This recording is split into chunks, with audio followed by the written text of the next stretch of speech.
acoustic guitar tracks sound like crap. I don't get it. I got the world's best microphone pointed straight at my sound hole. I have a state-of-the-art interface and the best DAW known to man. What am I doing wrong? Hey there, pal. Huh? Have you tried not being a little Of course I tried that. That was the first thing. Well, have you tried Mario's top 5 tips for recording crappy acoustic guitar? By golly, count me in. If it's free. Yeah.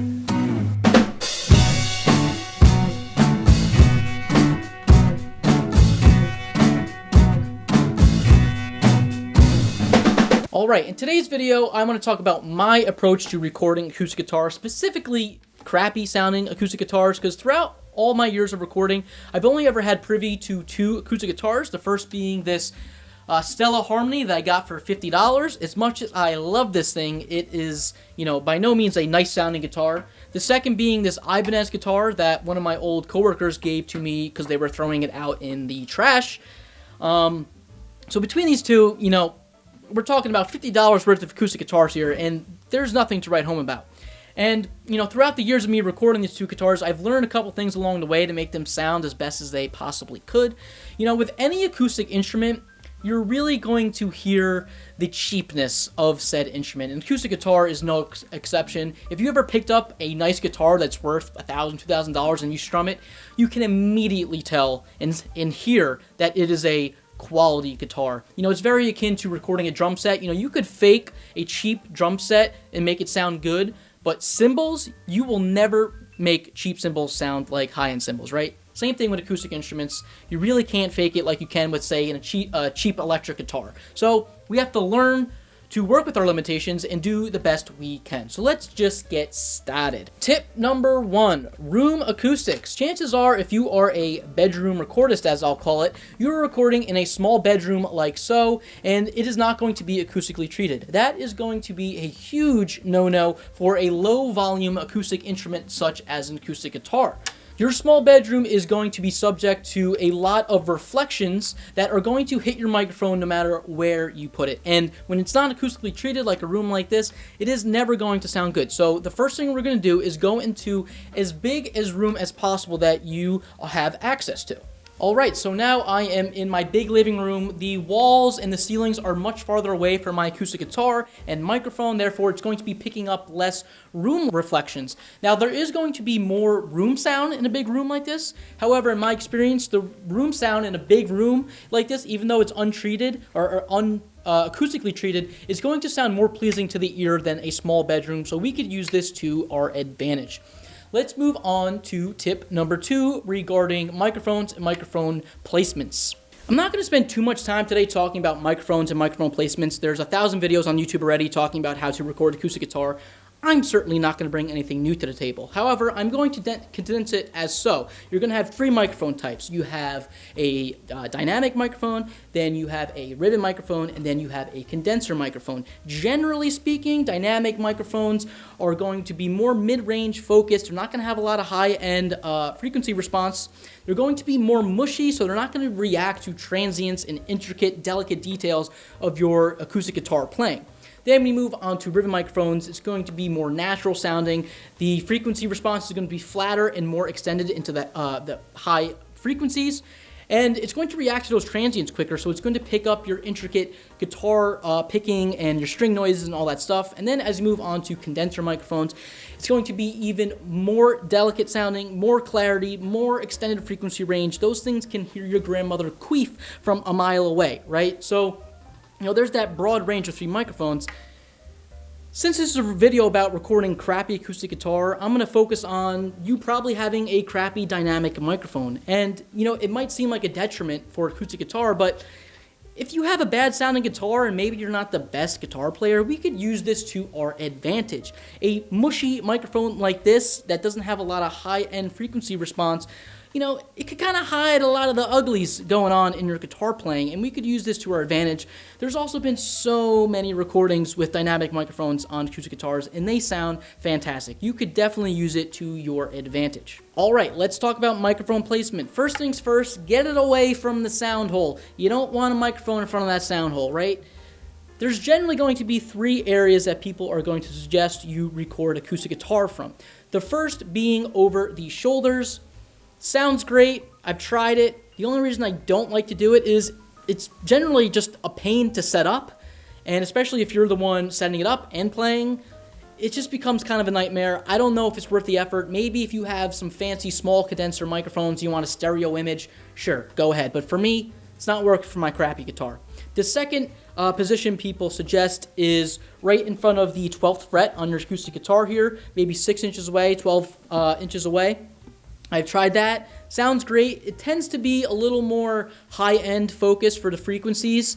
I've tried it. Didn't fall in love with it. The third way is my favorite way and preferred way, which is the position you see right here. It is the microphone pointed at your bridge, maybe about 6 inches to 12 inches. I vary in placement there. I found this to be the best of all worlds. You get a really good frequency response on the low end and the high end. You moving your hand in front of that microphone has no effect on what the microphone picks up, at least I have found. This is the position I go with. I recommend you try all three, and you figure out what works best in the room that you have and the acoustic guitar that you have, because it's going to be case dependent. One suggestion I'm going to make before we move on, which I make for recording all signal sources, stop having your microphone so damn close. There's going to be too much proximity effect, and maybe if you're recording a solo acoustic track, you want that proximity effect, you want the acoustic guitar to take up a big part of that mix. But I have found that in a busy mix with other instrumentation, the proximity effect is not going to do you good for acoustic guitar, or really any instrument that I have found. So back that microphone up. Don't be afraid to go 12 inches, 2 feet even. Try it out. See what you can come up with. The farther away you move your microphone from the guitar, the more room sound you're going to get, right? So be mindful of that. If you don't have a great sounding room, you don't want to go too far. You want to stay close to your acoustic guitar. Just try all these things. Don't listen to me. Do whatever the hell you want. All right, let's move on to tip 3. All right, tip number 3 is going to be centered around the mixing board and how you're going to be mixing your guitar in the mix. First thing is first is EQ. EQ on a crappy acoustic guitar is going to be crucial. You're going to probably have to be pretty heavy-handed here to make your acoustic guitar sound good and fit in the mix. Generally, you really don't want to use EQ as much as possible. You want to keep whatever you're recording as natural as possible, but I found with crappy guitars, I had to do some significant manipulating. As always, if you want more clarity, boost the high end. If you want it to sit a little back in the mix, maybe lower the high end. The mid-range is going to be where all your tone is, right? This is where a lot of the manipulation is going to go on.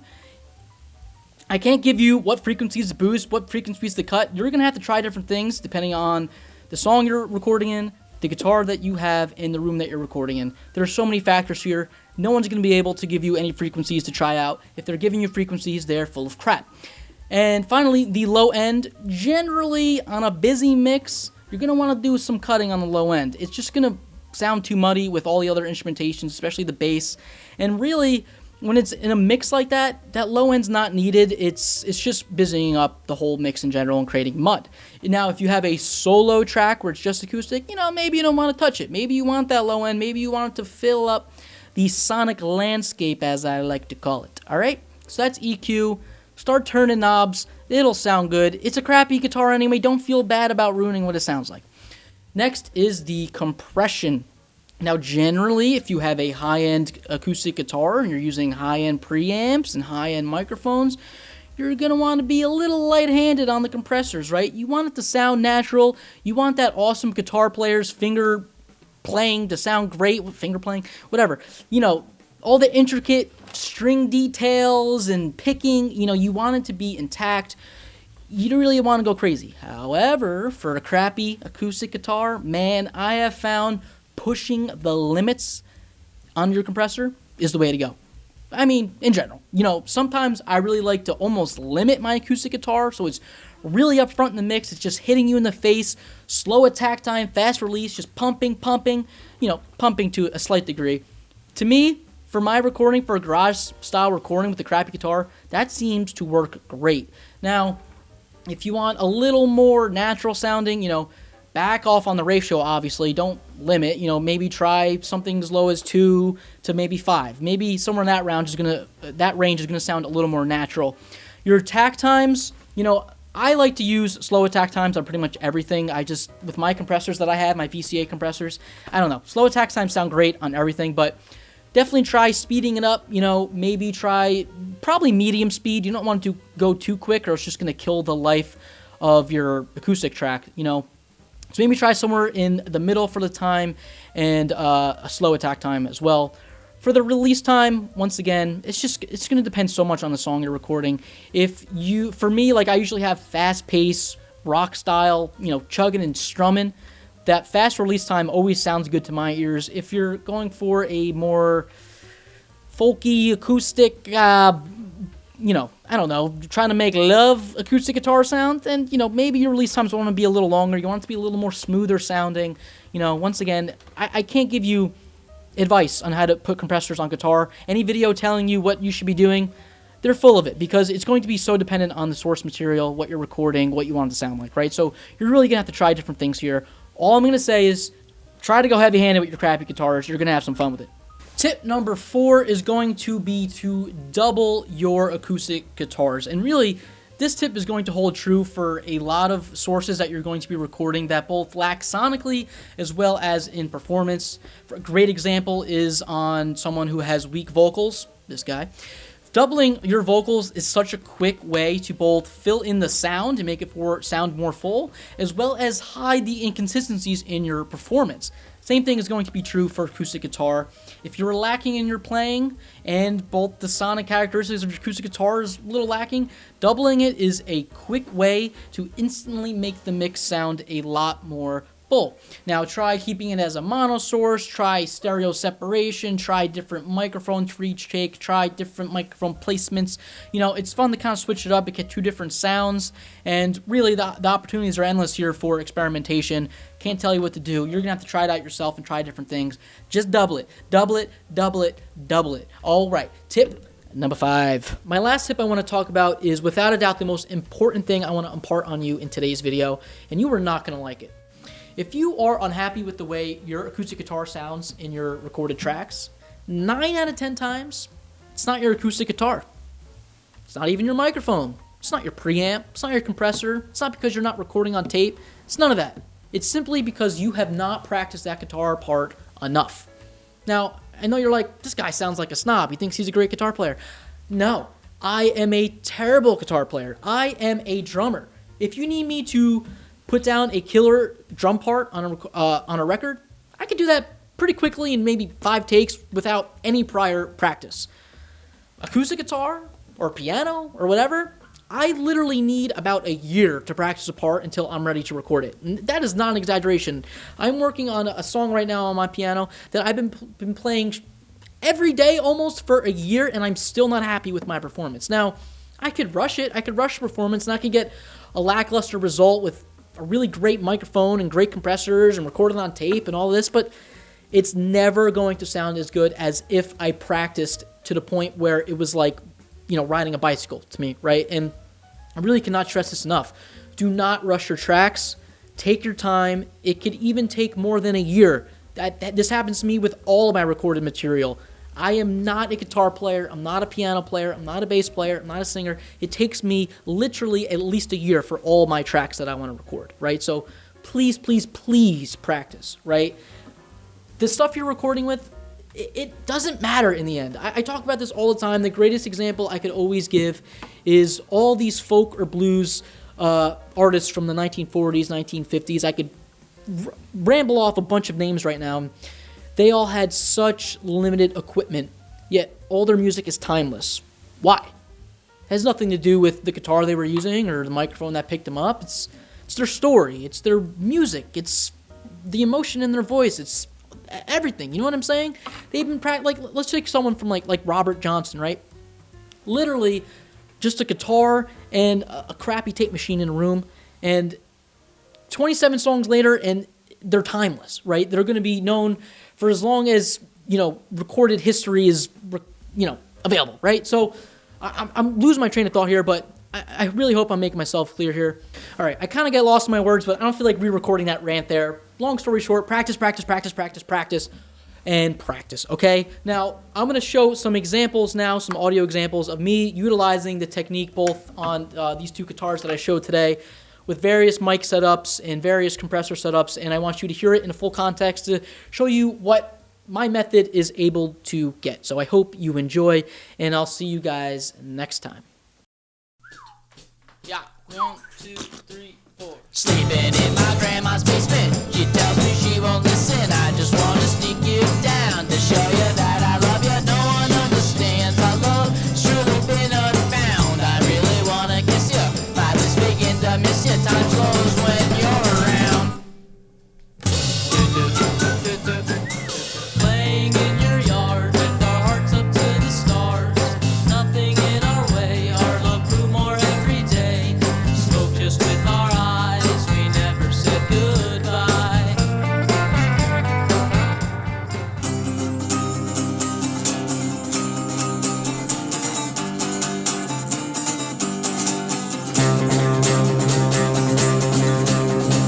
And can't be trusted me.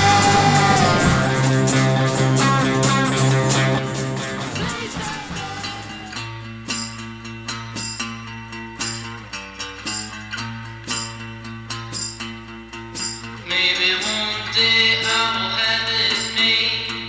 I'll wake up in the morning and I'll feel okay. Maybe one day I will be amazed. I'll drown all the voices that live in my head. Maybe one day. Maybe one day. Maybe one day.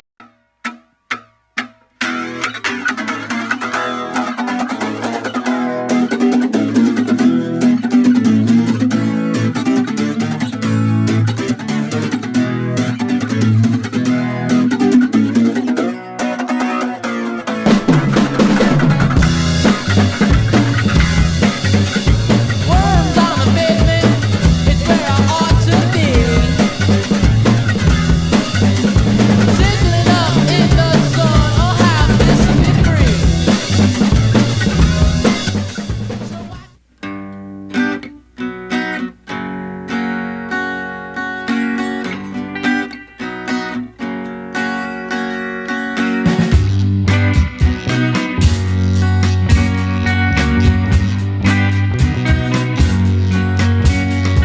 It's not every day the sun refuses to shine its light on me.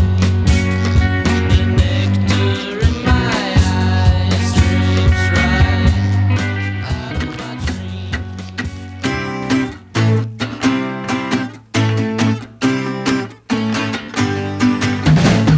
Drape my body up the sole of your shoe. Take what's left and dare it all into. Scrape my body up the sole of your shoe. Take what's left and dare it all into.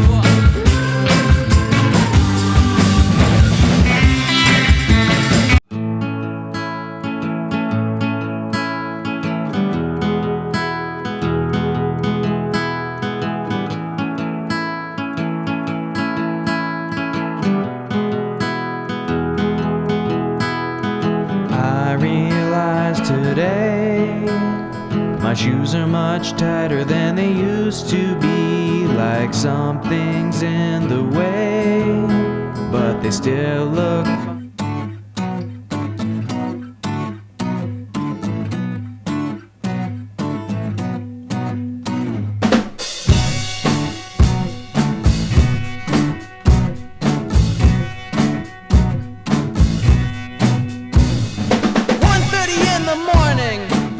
Sleep no matter what. 1:30 in the morning, feeling uneasy.